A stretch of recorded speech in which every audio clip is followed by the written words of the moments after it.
नमस्कार मित्रों, स्वागत है आपका अपने इस YouTube चैनल मातृभूमि एलएस पर। तो चलिए दोस्तों, आज हम जानेंगे रेस्पिरेशन सिस्टम यानी श्वसन तंत्र के बारे में। तो चलिए दोस्तों, बिना देरी करते हुए बढ़ते हैं वीडियो की।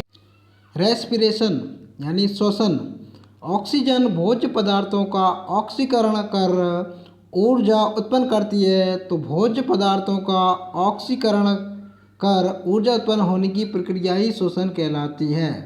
दोस्तों, इसका एग्जाम्पल दिया है C6H12O6 जब ऑक्सीजन के साथ अभिक्रिया करती है तो कार्बन डाइऑक्साइड बनेगी दोस्तों, जल बनेगा और ऊर्जा बनेगी दोस्तों, ऊर्जा मुक्त होती है दोस्तों। तो ये दोस्तों यही प्रक्रिया कहलाएगी श्वसन। आगे देखते हैं दोस्तों, सांस लेने से लेकर हमारे शरीर में ऊर्जा बनने तक की प्रक्रिया को 3 भागों में बांटते हैं दोस्तों। तो ये 3 भाग है दोस्तों। पहला भाग है बाह्य श्वसन। बाह्य श्वसन यानी बाह्य श्वसन में क्या होता है कि हम ऑक्सीजन को फेफड़ों के माध्यम से इसको अंदर लेते हैं, तो ये और साथ साथ में कार्बन डाइऑक्साइड को छोड़ते हैं। ये सब बाह्य श्वसन में आता है। देखते हैं गैसों का शरीर में परिवहन। गैसों का शरीर में परिवहन हम देखेंगे कि फेफड़ों से जो हमारी कोशिकाओं तक जो ऑक्सीजन जाती है और वहाँ से कार्बन डाइऑक्साइड आती है, ये गैसों का शरीर में परिवहन यानी ट्रांसपिरेशन ऑफ गैसेस देखते हैं। और लास्ट में देखेंगे दोस्तों हम आंतरिक श्वसन, जो हमारी कोशिकाओं में जो किस तरीके से ऑक्सीजन आएगी, किस तरीके से कार्बन डाइऑक्साइड जाएगी, तो वो आंतरिक श्वसन हम देखेंगे दोस्तों। तो चलिए दोस्तों बढ़ते हैं दोस्तों, अब देखते हैं बाह्य श्वसन। प्राणियों और वातावरण के बीच श्वसन गैसों जैसे ऑक्सीजन CO2 के आदान प्रदान को बाह्य श्वसन कहते हैं। जो हम वातावरण के बीच श्वसन लेते हैं, ऑक्सीजन को लेते हैं और कार्बन डाइऑक्साइड को छोड़ते हैं, उसी के आदान प्रदान को दोस्तों बाह्य श्वसन बोलते हैं।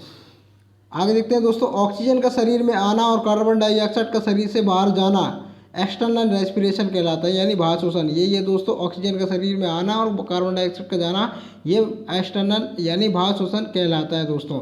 अब इसमें ऑक्सीजन अपन ने अंदर ली, ठीक है दोस्तों, ये कहलाएगा निःश्वसन। और हम कार्बन डाइऑक्साइड को बाहर छोड़ते हैं, वो कहलाता है उच्छ्वास। ठीक है दोस्तों, उच्छ्वास कहलाता है।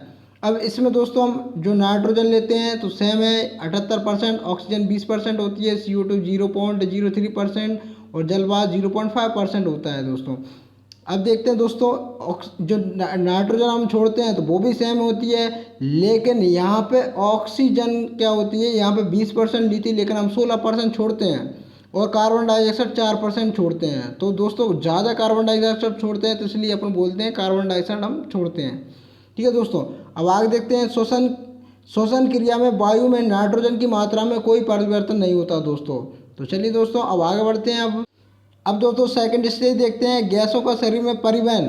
गैसों का शरीर में किस तरीके से परिवहन होता है दोस्तों।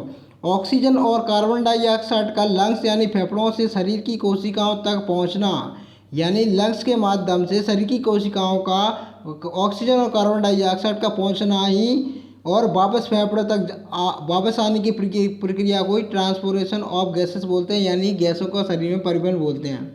यूँ समझे तो श्वसन गैसों को शरीर में ट्रांसफ़र करने का काम ब्लड करता है दोस्तों।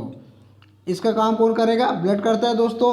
अब ब्लड क्या करेगा, ऑक्सीजन से इस ब्लड में हीमोग्लोबिन पाया जाता है, ये ऑक्सीजन का परिवहन रक्त में उपस्थित हीमोग्लोबिन के द्वारा होता है। अभी हीमोग्लोबिन क्या होता है दोस्तों, ये एक प्रोटीन है जो रक्त में पाया जाता है, इसके केंद्र में लौह परमाणु की उपस्थिति होती है।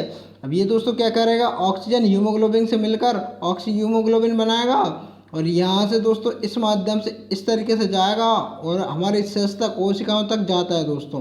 तो ये होता है गैसों का शरीर में परिवहन दोस्तों। अब दोस्तों हम आगे देखते हैं दोस्तों आंतरिक श्वसन।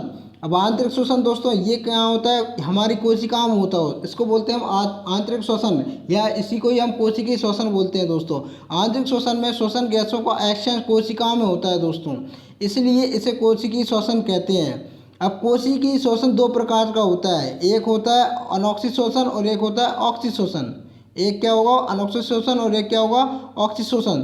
दोस्तों अब दोनों के अंतर के बारे में हम देखते हैं दोस्तों। चलिए आगे बढ़ते हैं दोस्तों। ऑक्सी श्वसन, अनॉक्सी श्वसन और ऑक्सी श्वसन दोस्तों। अनॉक्सी श्वसन क्या होता है, जो श्वसन ऑक्सीजन की अनुपस्थिति में होता है उसे अनॉक्सी शोषण कहते हैं दोस्तों। अनॉक्सी से ही मालूम पड़ रहा है कि ये ऑक्सीजन की अनुपस्थिति में होता है, तो इसको क्या बोलते हैं, अनॉक्सी शोषण। और बात करें इसकी, तो इसमें ऑक्सीजन की उपस्थिति में ग्लूकोज के अणु का कंप्लीट ऑक्सीडेशन होता है, तो इसको अपन ऑक्सी शोषण बोलते हैं। यहाँ पे बात करें दोस्तों अनॉक्सी शोषण में कोशिका द्रव यानी साइटोप्लाज्म में पूरी होती है। अनॉक्सी शोषण की पूरी प्रक्रिया किसमें होती है, साइटोप्लाज्म में पूरी होती है। और इसमें ऑक्सी शोषण माइटोकॉन्ड्रिया में विशेष एंजाइम की उपस्थिति में पूरी होती है। तो दोस्तों ग्लाइकोलिसिस से प्राप्ति पायरुविक अम्ल का माइटोकॉन्ड्रिया में पूर्ण ऑक्सीजन होता है। दोस्तों अब इसमें देखते हैं, इसमें ग्लूकोज का आंशिक विघटन सेल के साइटोप्लाज्म को यानी कोशिका द्रव्य में पूरा होता है। दोस्तों अब इसमें क्या है, C6H12O6 है। अब इससे विघटन होकर पायरुविक अम्ल बनता है दोस्तों, और कितनी ऊर्जा बनती है, 2 ATP ऊर्जा बनती है दोस्तों कुल मिलाकर। उस पूरी प्रक्रिया को ग्लाइकोलाइसिस प्रक्रिया बोलते हैं दोस्तों। यह पूरी प्रक्रिया कहलाई ग्लाइकोलाइसिस। दोस्तों ये प्रक्रिया क्या कहलाई, इस प्रकार पूरी कोशिकीय शोषण में एक ग्लूकोज के पूर्ण ऑक्सीडेशन पर कुल कितनी 36 ATP ऊर्जा बनती है दोस्तों। कितनी बनेगी, 36 ATP ऊर्जा बनेगी कुल मिलाकर, ऑक्सी और अनऑक्सी मिलाकर दोस्तों। और ऑक्सी शोषण को केप्स चक्र भी बोला जाता है। इस ऑक्सी शोषण को क्या बोलेंगे दोस्तों, केप्स चक्र बोलेंगे। तो दोस्तों ये थी पूरी श्वसन तंत्र के बारे में दोस्तों।